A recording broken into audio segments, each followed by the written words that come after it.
then, let's talk about Reform UK, because Simon has been in touch and says, "Morning, Peter. It strikes me that everyone is talking about the politics of this Rupert Lowe controversy and not what he has actually been accused of. You don't have to be Einstein to see that Rupert Lowe has been betrayed by his fellow Reform MPs using spurious allegations that magically appear hours after Rupert's Messiah comment. It seems that what little hope we had of getting our country back has fallen on the sword of Farage's ego." Well, let me just unpack that a little bit before I go to the debate desk, because extraordinary few days, Rupert Lowe, one of the 5 Reform MPs, gives an interview to the Daily Mail where he talks about the fact that he thinks that Nigel Farage has a Messiah complex and that he's running Reform UK as a protest party and not as a political party that is ready for government. Nigel Farage then hits back. He gives an interview to Harry Cole on this station on Thursday, says that Rupert Lowe and other MPs wouldn't have had, as he put it, a cat's chance in hell of becoming an MP. Dramatically, the next day, then there's a statement from, this was yesterday, statement from Reform UK accusing Rupert Lowe of all sorts of things, including threats of violence against the chairman, Zia Yusuf, bullying allegations, saying that he discriminated against someone, talking about their perceived disability. It was a very, very dramatic statement then. Claim and counterclaim. A KC is apparently looking into this. Now, it should be said that Rupert Lowe denies all the allegations against him. He says that he has cooperated with the inquiry. He says there's nothing to see here, and that the KC, the senior barrister involved, is dismayed, in his words, that this has been put in the public domain. There are also questions about why and when the allegations were put in the public domain, and specifically the allegation of violence, or a threat, I should say more accurately, a threat of violence against the party chairman. Well, that was reported to police apparently on Thursday. That was after the Daily Mail interview. This is all very, very murky. Jonathan Lis, what do you think? Well, I think it's fantastically entertaining to see Reform fall apart. This has been a long time coming. Look, when you have a party, and I'll come to the allegations in a second, so obviously that's serious, but what this really is a political squabble by people who think that they are much higher in the political pecking order than they actually are. Look, I'm not denying that Reform is in a very good position in the polls. No one can deny that. But when you look at what they actually have at the moment, the bedrock, they are starting from a position of 5 MPs, most of whom were not MPs before the last election. None of them were. So, well, no, apart from Lee Anderson. Oh, sorry, yes, Lee Anderson, so yes. You have and Farage has obviously been in politics for a long time, but you have a lot of people, well, 3 people, the majority, who are basically who are kind of newcomers to politics, and they each one represents 20% of the parliamentary party. And so you have what they're trying to present themselves as a government in waiting, but actually there are 5 people with sort of, ambitious people with political interests, and the whole thing is falling apart because Reform has been able to capitalise on Labour's sort of shaky start to government, the Conservatives flatlining, and Reform has basically been the recipient of sort of the voters' sort of dissatisfaction and largesse and whatever. But now the scrutiny is going to start focusing on them, because if they really are going to be a government in waiting, as they want to see it, then that comes with a massive degree of scrutiny that so far they have avoided. And so that's when personalities come to the fore, disagreements, arguments, sort of egos particularly, and the whole sort of rubber hits the road. So really the Conservatives, if they're smart about this, are in a great position to capitalise on this, because when people start to look at who Reform are, who the actual people are, who the egos are, they start to see, is this really just, as we've said for a long time in Farage's various vehicles, just another vehicle for Farage and his ego, just like UKIP became, so he took UKIP and made it his own party, then he discarded it and moved on to something else. The Brexit Party was his company, etc. Or is this actually a party in the traditional sense of the word, with different people bringing different inputs, having shares of the power, and actually something that it is not just a one-man cult? So far, it seems like it's a one-man cult, and you have someone like Rupert Lowe, who very conveniently gets reported to the police after he sort of questions Farage. Now, would that have happened? I'm not saying, I don't know if these are true, but would Reform have reported one of their other MPs, the police, in similar circumstances, if they hadn't said anything against the leader? I think that's an important question to ask. The threat of violence, it is an important question to ask. The threat of violence apparently happened, the two threats of violence apparently happened in December. They were reported to police on Thursday. That is what we know.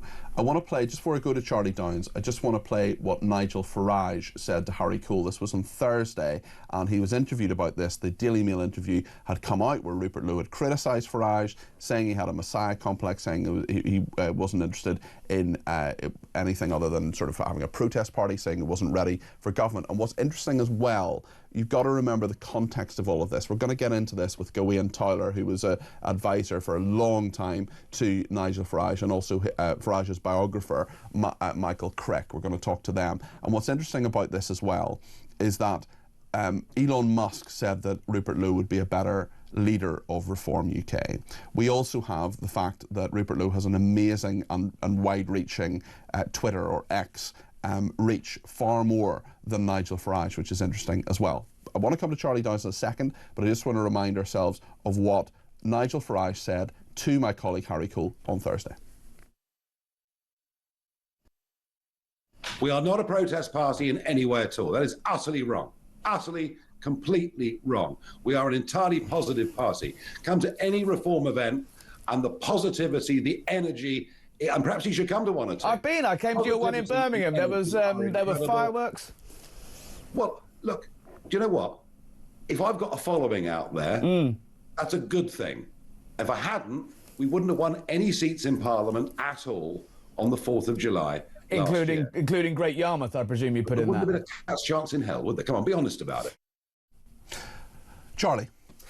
This whole thing is just so frustrating from my perspective, because I am as you know, a member, a supporter of the party. I'm somebody who looks at Reform UK and thinks, finally, this is something that can break the stranglehold of the two-party system in this country that has driven this country into the ground.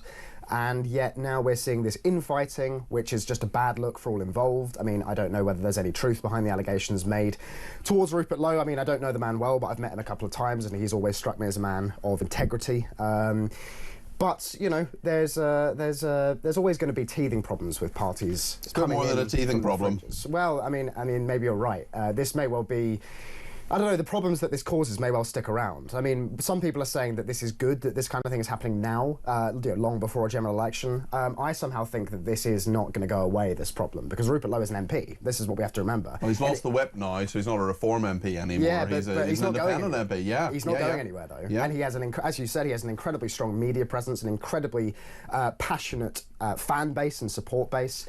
So it's possible he may well end up being a real thorn in the side of Reform. Well, it's interesting but if I could just very quickly say, the most frustrating thing for me about this is the fact that the Conservative Party have had to do nothing in order to score this victory. Because you bet Kemi Badenoch are rubbing their hands with glee about all of this. We haven't said very much about it. Yeah, but behind closed doors, you and just also know when your enemy's making a mistake, don't interrupt them. They're laughing. And this is what's so frustrating, because I imagine a situation where, for example, Robert Jenrick had won the leadership of the Conservative Party, and the Conservative Party were actually offering the electorate something real in terms of policies and, you know, progress. And yet, well, and that didn't happen, obviously. And so in a way, Reform have had an easy ride because the leader of the opposition has been so poor.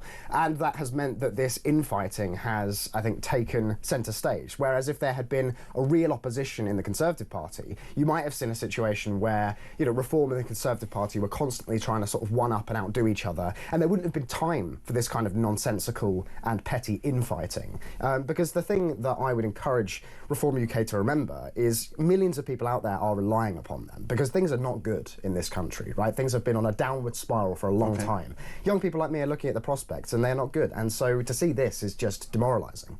Claire says, weren't we hailing Trump as America's Messiah? It's a word, not a hardy word, as Allah in this country has taken as blasphemy. Let's all grow up and stop this over-the-top overreaction to a party that will sail through this blip to victory over a third world mentality Labour regime, says Claire. Tell us what you really think, Claire. Thank you to Dave. He says, Jonathan List dismisses Reform with glee. Can't wait till the next election when Labour will be served the same cool dish the Conservatives got. No doubt he will have the same losing left-wing mantras. So there we are. I probably will, to be honest. Losing left-wing mantras. which did, you know, get a 411 MPs just a few months ago. But there we are. Nonetheless, thank you for that comment. We're going to reflect a bit more on reform and actually on what Ben Habib said. He gave an absolutely explosive interview to Kevin O'Sullivan as this was all breaking last night. Ben Habib, of course, the former deputy leader of Reform UK, he was unceremoniously booted aside. I'm going to play you a decent chunk of that interview. Actually got 4 clips, and I think I'm probably going to play them all actually, because Ben Habib said some really, really interesting and pretty explosive things. So we'll reflect on that with Jonathan Lis and Charlie Downes in the debate desk. I want your thoughts on this as well. Betty says, Peter, I messaged and said reform would fall apart as soon as they tried to normalise and push the pro-Robinson, Tommy Robinson and Ben Habib lunatics out to get the mainstream vote. Reform can never be bigger than Lib Dems by demographic unless they shift to the middle ground, which necessitates a split from some of the less attractive elements, says Betty. Yeah, I mean, we had a very, very interesting interview from Kevin O'Sullivan with Ben Habib yesterday. We'll go back to the debate desk in a second with Jonathan Lis and Charlie Downes, but I actually want to play you all of these clips because Ben Habib was pretty angry. This is what he said about a declaration of war. Well, that is, I'm afraid, that is a declaration of war on Rupert Lowe. I don't know the circumstances to which they refer, but I am 99% certain it's all trumped up nonsense. They talk about high qualities of standard in public discourse. Lee Anderson, in response to a perfectly civil tweet from me the other day, absolutely went for me in an ad hominem way on Twitter, which is frankly unforgivable, in my view, for any MP to act that way. Ben Habib also talked about doing things correctly. I'm very, very sorry to hear it. The right response from Nigel Farage, from Zia Yusuf and Lee Anderson to Rupert Lowe's absolutely correct criticism would have been to talk to Rupert, embrace his criticism, understand it, and try and address it. The reason Rupert went public is because there is no mechanism privately in the party to be heard by the leader, Nigel Farage. Nigel Farage, for all his protestations to the contrary, has not introduce any forms of checks and balances or democratization in the party. He has his lapdogs, who are Zia Yusuf and Lee Anderson. They do his bidding, and they've gone after Rupert Lowe because Rupert Lowe had the courage to speak up. This is a great tragedy, by the way, for Reform UK, a great tragedy, therefore, for the country, because the country needed Reform UK to become the party that would save it from the precipice on which we now stand and which we started this interview on. That was Ben Habib talking to my colleague Kevin O'Sullivan last night. Ben Habib, the former deputy leader of Reform UK. Clearly he is angry, clearly he has an axe to grind against Nigel Farage, but very, very interesting analysis there. I wonder what you think of it. 0344 499 1000. It was such an extraordinary interview. I actually want to play you a bit more of it. He talked about Reform UK being destroyed. This is what Ben Habib had to say. I don't know what Zia Yusuf and Lee Anderson think they're doing. I don't know what Nigel thinks he's doing. But ultimately, their actions are going to result in Reform UK being destroyed. And that will be a tragedy, obviously, for Reform UK. It'll be a tragedy for all the people who voted for Reform UK. But the critical point is this. It will be a tragedy for the United Kingdom, because we need a party that believes in this country, has the wherewithal to put aside egos, to put aside who it is that Nigel Farage is, messianic or otherwise, and can create a body of people who will speak up unashamedly for what is right to be said for saving the United Kingdom, protecting it, and celebrating that which is British. And just finally, Ben Habib talked about two of the characters involved with this. Zia Yusuf, who is, of course, the chairman of Reform UK, and Lee Anderson, who is the chief whip. And they put out the joint statement yesterday in regard to Rupert Lowe. So this is just a final thought from Ben Habib talking to Kevin O'Sullivan last night. Nigel either needs to sack Zia Yusuf and Lee Anderson if they made that decision on their own, or he needs to face up the absolutely poor decision-making in the face of legitimate criticism from Rupert Lowe. So lots in that. Let's go back to the debate desk with Charlie and Jonathan. Jonathan, first of all, what do you make of what Ben Habib was saying there? Lots of points. Well, obviously, Ben Habib has his own axe to grind. He's very angry with the way that he was treated by the Reform leadership, so that always has to be taken with a pinch of salt. But yeah, I mean, I agree with a lot of what he was saying, apart from the nonsense about Reform being the UK being the saviour of Britain. Obviously, I think that's absolute tripe. But the concept of Reform's leadership is spot on. Farage is an autocrat.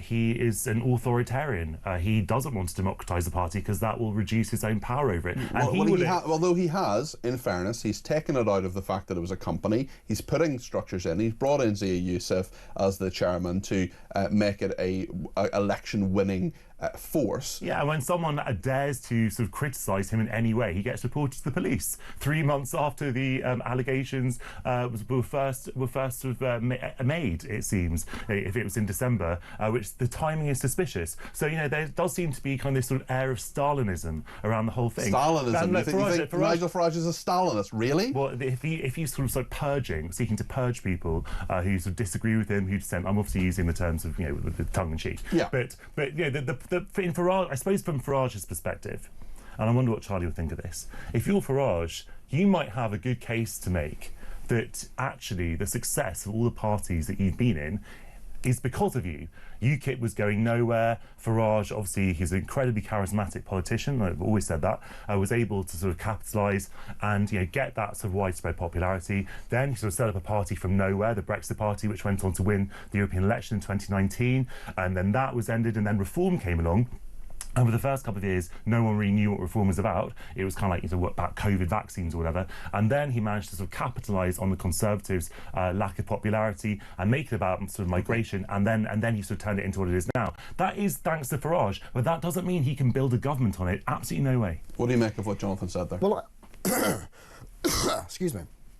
I quite recently had a conversation with somebody who was very close to Corbyn when he was the leader of the Labour Party, and I asked them. Oh, to be a fly on the wall in that conversation. I know, right? It was a good conversation, interesting person. And I asked them if you could recommend that, you know, an insurgent right-wing party like Reform, you know, if you could recommend they do anything, what would it be? And he said to me, be even more ruthless, you know, and be even more ruthless than we are. Punish your enemies, reward your friends, because that's really the only path to victory. And that's very interesting, because really politics at bottom is just about friends and enemies. And so there is a case to be made that actually the attitude that Farage is taking to dissent maybe is what's needed, you know, because right-wing politics especially, I think, attracts people who are very kind of individualistically minded. You know, you look at Trump, for example, and we're not dealing with the politics of rules and, you know, and procedures. Well, he's redefined politics. Yeah, he is a great man of history in the, you know, in the Carlylean phrase, and that's not a value judgment. That's simply an observation of the way that he operates, which is not, you know, referring to convention and this sort of thing. It's just going basically off of gut instinct. And I would say that we are entering a period of history where we're going to see a far more widespread resurgence of that kind of politics. I mean, Trump is, of course, the forerunner to it, but I think across Europe we're going to see kind of Caesarism on the rise. and so, you know, maybe the way that Farage is behaving... Sure, they'll make a stab at it. Yeah, well, Very good. maybe the way that Farage is operating with Reform is what's necessary. With that being said, I mean, I'm a big fan of Rupert Lowe, and I think that, you know, I'm not hugely keen on how he's been treated here, because, as I say, you know, I don't know him well, but he strikes me as a man of real character. But Corbyn had hundreds of MPs that he could have purged if he'd wanted to. Farage has 4 others. If you sort of purge half the parliamentary party, that leaves you with 2.5 MPs. That is not a basis that the public is going to look at you and say, oh yeah, you're a government awaiting. I'm going to put my faith in my entire life in this party. You're probably right. I think a really important point that we have to keep making is the one that one of your callers made at the beginning of this section, which is that Reform is not in a position. The polls tell a kind of an irrelevant story, because you don't have proportional representation in this country. You look at where but still, if you extrapolate the polls, you'd have nearly 200 MPs for Reform. Reform's vote is never going to be spread evenly or efficiently in the way that Labour's or the Conservatives can be. Or the Lib Dems, right. So you're going to have pockets where Reform will do very well, and swathes of the country where no one is ever going to support them. And that is why, if they don't sort of split off this sort of this sort of slightly unpleasant faction that your caller was talking about, I agree, they are never going to get anywhere. And I would argue that Farage himself is the greatest asset and the greatest obstacle, because even though he has his absolute sort of fan base who adore him, there is a firm ceiling to that, and that a majority of the country do not like him and will never vote for him.